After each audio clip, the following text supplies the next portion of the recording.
What do you think is going to happen with Xi and China? Well, my sense of it, and I'm definitely no expert, is that it's not easy for the Chinese to maintain internal unity. And so they tend to focus on that, and perhaps that's partly why China hasn't been as expansionist a power as it might have been. Maybe that's changed to some degree in recent years. But it's a very large country. It has an incredibly diverse population.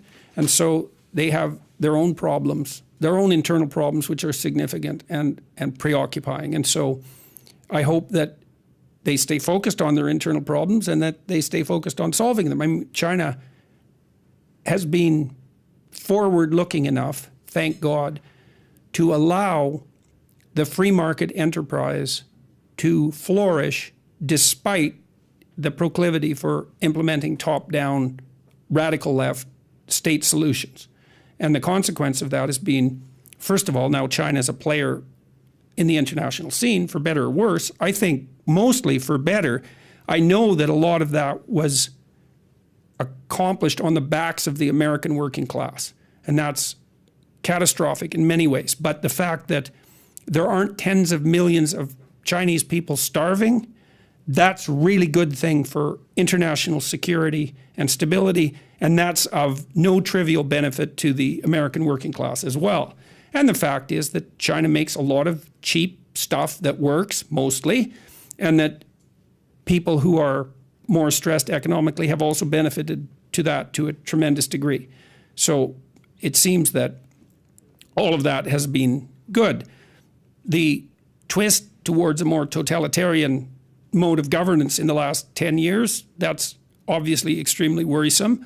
The fact that China is a totalitarian state has had a very negative consequence on us in the West, especially in the immediate, what would you call it? In the immediate emergence of the pandemic, because what we did was we rushed to imitate a totalitarian state.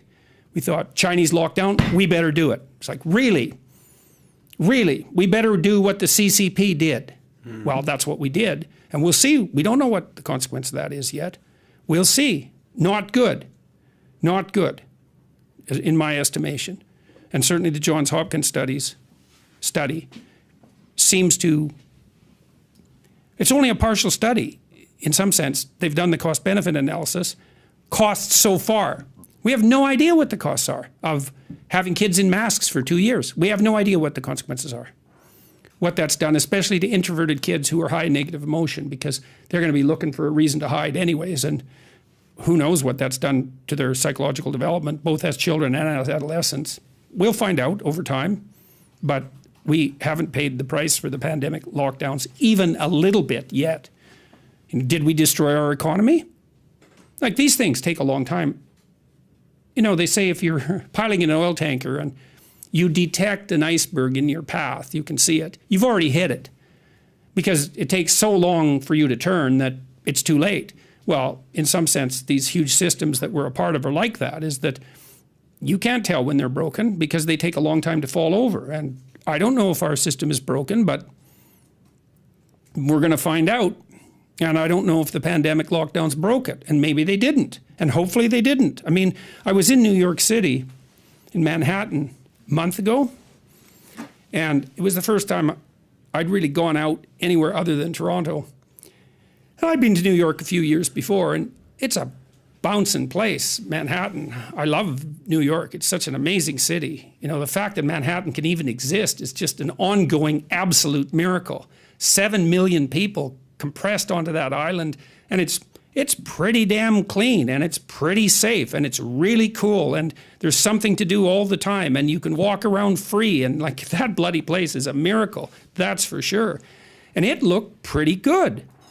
I thought, isn't this something? These people have been locked down for like 18 months, and this place isn't on fire.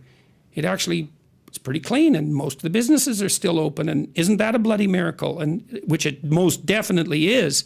And so let's pray and not be too resentful about all the foolishness. Let's pray that we wake up and we treat the pandemic like the flu, and we get back to something resembling the normality of Florida, and we put this behind us, and we don't get too upset about January 6th, and we don't get too vengeful about the Democrats and the radical left, and we elect someone half sensible to run the Republicans, and we carefully weave our way through to a peaceful future.